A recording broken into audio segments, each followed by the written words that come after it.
जी अस्सलाम वालेकुम। रियाल का रेट है 85 के अराउंड में, यानी कि 85 तक जाना चाहिए। क्या मामला है, मैं आपके साथ, ये हमारी वीडियो बेसिकली वीकली आती है जिसमें हम बात कर लेते हैं। इस वक्त रियाल का रेट भाई अप होगा, डाउन होगा। अगर किसी मेरे परदेसी भाई के पास यहाँ पर अगर मिसाल मैं दे रहा हूँ 1000 है, 2000 है, 5, 10, 20,000 है, तो आने वाले टाइम में भाई आपका क्या लाखों का फायदा हो सकता है या नुकसान हो सकता है, इसके मतलब बात कर लेंगे। मैं ये बात वीडियो को स्टार्ट में रखना चाहूंगा, जिनको यहाँ पर 10 साल या 10 साल प्लस में हो चुके हैं वो हमारे उस्ताद हैं। मैं ये बात बोलता हूँ, वो मुझसे भी बेहतर जानते हैं। अगर आपके रूम में कोई ऐसा बंदा है तो उससे मेरी वीडियो से पहले उससे भी इंफॉर्मेशन ले ले, वो आपको मुझसे भी अच्छा गाइड कर देगा, ये कंफर्म बात है। अच्छा जी, इसमें आपको फायदा होगा, नुकसान होगा। देखिए, मैं एक बात तो हमेशा करता हूं, आज भी करूंगा, कि हम परदेशियों को रियाल के उतार चढ़ाव से कोई सरोकार नहीं है, बशर्ते कि अगर पाकिस्तान में महंगाई की शर्रा कम हो। हाँ, पाकिस्तान में अगर महंगाई बढ़ती है तो भाई रियाल का रेट डेफिनेटली बात है बढ़ना चाहिए, वरना फिर हमारा परदेशियों का नुकसान है। कभी होता था, मैं ये बात बोलता होता था कि भाई पाकिस्तान में जितनी मर्जी महंगाई हो, जो परदेसी हैं, जिस फैमिली का बंदा या उनके बंदे बाहर बैठे हुए हैं, उस फैमिली के लिए पाकिस्तान में महंगाई नहीं हो रही है। क्यों?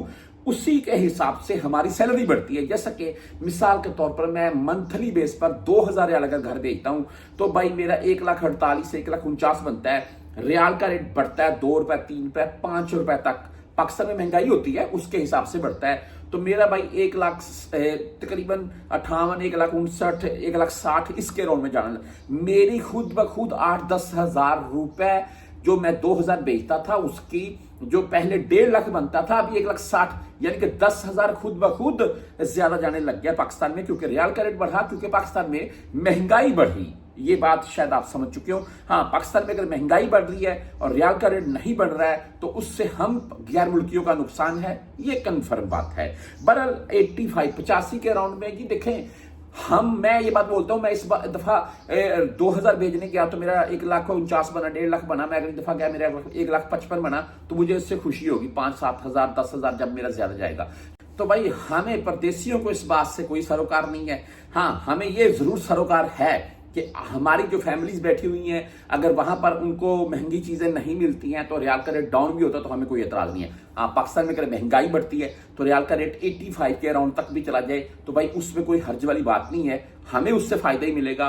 पाकिस्तान में हमारी बैठी हुई फैमिलीज को फायदा मिलेगा। और मैं अगर 2-4 लाख रुपए पर घर भेजता हूं 2-4 मंथ के बाद या मंथली तौर पर जैसे भी है, तो भाई वो मेरे जो फैमिली में जो जाते हैं, हम तमाम प्रदेशियों को जो पाकिस्तान में हम रकम भेजते हैं, वो कहां पर लेकर जाते हैं? वो वहां गांव में इस्तेमाल करते हैं, शहर में इस्तेमाल करते हैं। वो पैसा पाकिस्तान में ही इस्तेमाल होता है भाई। हमने यहां या दुबई या इंडिया जाकर थोड़ी ना एंजॉय करना है, सोचने वाली बात है। बहरहाल ये एक मैं आपको बात बताना चाहता था, 1 लाख रुपए तक का फायदा भी एक भाई को मिला। 20,000 रियाल थे उनके पास, वो ले गए पाकिस्तान में, रेट बढ़ा, उसके बाद उन्होंने बकायदा मुझसे राब्ते में थे। जब रेट बढ़ा उन्होंने एक्सचेंज करवाया तो 20,000, 5 रुपए तक रेट बढ़ा था उस टाइम, तो उन्हें 1 लाख रुपए तक का फायदा भी मिला था। तो मैं वीडियो क्लास में यही बताना चाहूंगा तमाम प्रदेशियों को, देखिए अगर आप यहाँ पर रियाल बचाते हैं, और बचाने भी चाहिए यार, जरूर सेव करें, तो ये कन्फर्म बात है, जब आप पाकिस्तान जाएंगे आप वो रकम अपने साथ ले जाएं, चाहे वो 2,000 रियाल है, चाहे वो 20,000 रियाल है, तो आपको उसके ऊपर अच्छा खासा फायदा मिल। एक अभी की बात कर लेना, एक बंदा 20,000 रियाल यहां पर है तो वो पाकिस्तान जा रहा है, तो अपने साथ लेकर जा रहा है, तो उसको तकरीबन 15 से 20,000 पाकिस्तानी रुपए का फायदा मिलेगा। और मेरे नजदीक आने वाले दिनों में रियाल का रेट अप होगा, डाउन नहीं होगा।